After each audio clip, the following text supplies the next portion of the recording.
Hello students, I am Ajay sir from Horizon Career Institute Physics faculty and this is your lecture number 1 and in this lecture we will deal about the friction. Okay? तो बच्चे friction क्या है इसको समझते हैं यहाँ पे. It is an contact force which oppose the relative motion. इस रिलेटिव मोशन का मतलब क्या हुआ, ध्यान से समझना बच्चे.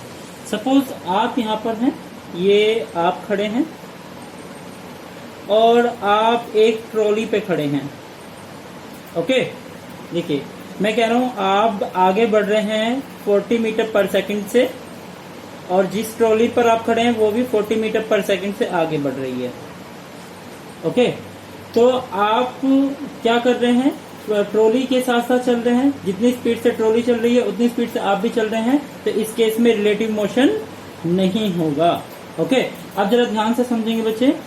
मैंने मानिए ये आप खड़े हैं, आप चल रहे हैं 10 मीटर पर सेकंड से और आप जिस ट्रॉली पर खड़े हैं वो ट्रॉली चल रही है आगे 40 मीटर पर सेकंड से. तो आप देख पा रहे होंगे कि ट्रॉली ज्यादा तेज चल रही है और आप धीमे चल रहे हैं. ओके, तो हम कहेंगे कि ट्रॉली आपके रेस्पेक्ट में आगे हो जाएगी या फिर आप ट्रॉली के रेस्पेक्ट में पीछे रह जाएंगे.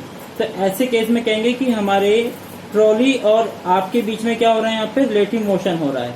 ओके, तो रिलेटिव मोशन का मतलब क्या हुआ कि आप जहां जिस पर खड़े हैं अगर जो वो फ्रेम और आप दोनों एक स्पीड से आगे चल रहे हैं तो हम कहेंगे रिलेटिव मोशन नहीं होगा.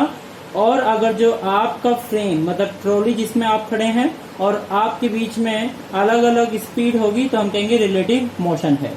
ओके, तो इस केस में रिलेटिव मोशन नहीं है तो इस केस में फ्रिक्शन भी नहीं लगेगा.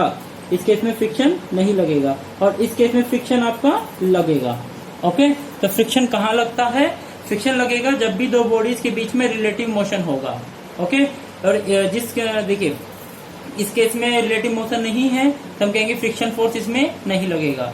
तो फ्रिक्शन फोर्स क्या है, फ्रिक्शन फोर्स होता है कॉन्टैक्ट फोर्स. जो कॉन्टैक्ट्स होते हैं वो प्रोवाइड करता है फ्रिक्शन फोर्स. जैसे कि हम अर्थ पर खड़े हैं, अगर जो हम खड़े हैं तो अर्थ भी रेस्ट पर है, आप भी रेस्ट पर है, तो रिलेटिव मोशन वहां पर नहीं है तो अर्थ कोई फ्रिक्शन फोर्स नहीं लगा रही.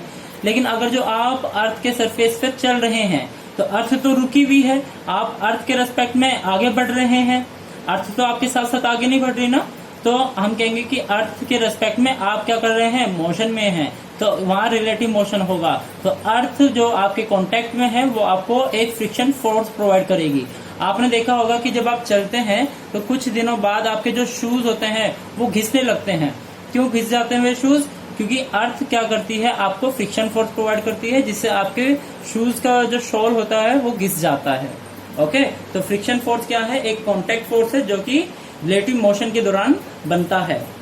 रोल ऑफ फ्रिक्शन क्या है बच्चे, फ्रिक्शन बहुत ही इंपॉर्टेंट रोल प्ले करता है हमारे डेली लाइफ में. इसी की वजह से हम क्या करते हैं, चल भी पाते हैं और रुक भी पाते हैं. सपोज बच्चे मैं आपको कहता हूँ, आप एक फ्लोर पर खड़े हैं और उस फ्लोर पे बहुत सारा मैंने साबुन का वाटर गिरा दिया, मतलब सोप वाटर गिरा दिया मैंने, और मैं कहता हूँ आपको कि चलिए आप वहां पर, तो क्या आप वहां चल पाएंगे, नहीं, आप फिसल जाएंगे. क्योंकि जो आपकी सरफेस है वो कैसी हो गई है, सोपी नेचर की हो गई है. सोपी नेचर का मतलब स्मूथ हो गई है. ओके, लेकिन अगर जो उसी फर्श पर मैं सैंड पार्टिकल्स गिरा दूं और फिर आपसे बोलूं कि बच्चे चल के दिखाओ, तो आप आराम से चल पाएंगे. क्यों चल पा रहे हैं, क्योंकि सैंड पार्टिकल्स क्या प्रोवाइड कर रहे हैं, आपको फ्रिक्शन फोर्स प्रोवाइड कर रहे हैं. तो फ्रिक्शन फोर्स प्रोवाइड कब होगा, जब रिलेटिव मोशन होगा. ये बात तो क्लियर है.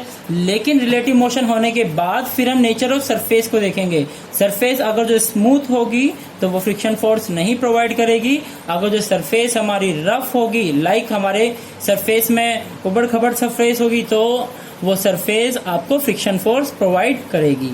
क्लियर है. तो फ्रिक्शन फोर्स आपके चलने में मदद करती है. सिमिलरली बच्चे फ्रिक्शन फोर्स आपको रोकने में भी मदद करती है. कैसे, आपने देखा होगा बरसात के टाइम पे जब हम रोडों पे चलते हैं तो बाइक बहुत ज्यादा स्लिप हो जाती है. क्यों हो जाती है बाइक स्लिप, क्योंकि बरसात के टाइम पे रोडों पे फ्रिक्शन कम हो जाता है. क्लियर है। और फ्रिक्शन कम होने की वजह से जो आपके टायर्स हैं बाइक के वो ग्रिप नहीं बना पाते और उस वजह से आपकी बाइक वहां पे फिसल जाती है। लेकिन अगर जो हम बात करते हैं सनी डे की, सनी डे में क्या होता है कि फ्रिक्शन बहुत ज्यादा होता है क्योंकि उस वक्त आपका डस्ट पार्टिकल बहुत ज्यादा होता है रोडों पर और वो डस्ट पार्टिकल आपके फ्रिक्शन फोर्स प्रोवाइड करने में मदद करते हैं। क्लियर है। अब ध्यान से समझना बच्चे, without friction we can't move on any surface.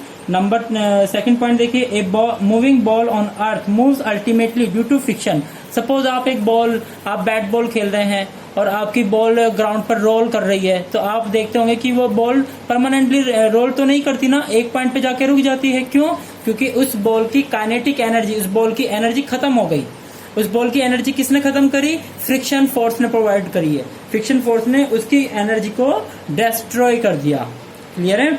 तो हम कह सकते हैं कि हमारी जो मूविंग बॉडी होती है, मूविंग बॉडी की काइनेटिक एनर्जी धीरे धीरे खत्म होने लगती है। क्यों? क्योंकि फ्रिक्शन फोर्स वहां पर प्रेजेंट होता है जो हमारी काइनेटिक एनर्जी को डिस्ट्रॉय करता है। नंबर थर्ड पॉइंट देखिए बच्चे, फ्रिक्शन डिपेंड्स किस पर करता है? फ्रिक्शन डिपेंड करता है आपके नेचर ऑफ सरफेस पे, वो मैंने आपको अभी समझा दिया, और वेट ऑफ द बॉडी पर। नॉर्मल सी बात है बच्चे, जिस बॉडी का जितना ज्यादा वेट होगा फ्रिक्शन फोर्स उस पर उतना ज्यादा एक्ट होगा। क्लियर है। नाउ बच्चे, rough surface have more friction then smooth surface. Okay, इसलिए रफ सरफेस पे चलना आसान होता है क्योंकि फ्रिक्शन ज्यादा होती है। एक और बात नोट करें बच्चे, फोर्स। फोर्स क्या होता है? फोर्स होता है एक ऐसा एफर्ट जिसके वजह से बॉडी की वेलोसिटी चेंज हो जाती है। वेलोसिटी चेंज हो जाती है। तो फोर्स एक एफर्ट है किसी बॉडी पर जिसके वजह से बॉडी की वेलोसिटी चेंज होती है। फोर्स का फॉर्मूला होता है बच्चे मास इनटू एक्सेलरेशन, और फोर्स की यूनिट होती है बच्चे न्यूटन। इसको रिप्रेजेंट करते हैं एन से। जैसे मैंने कहा आपके ऊपर मैंने 5 न्यूटन का फोर्स लगाया, तो फोर्स लगाने से क्या होगा? आपकी वेलोसिटी चेंज होने लगेगी। क्लियर है।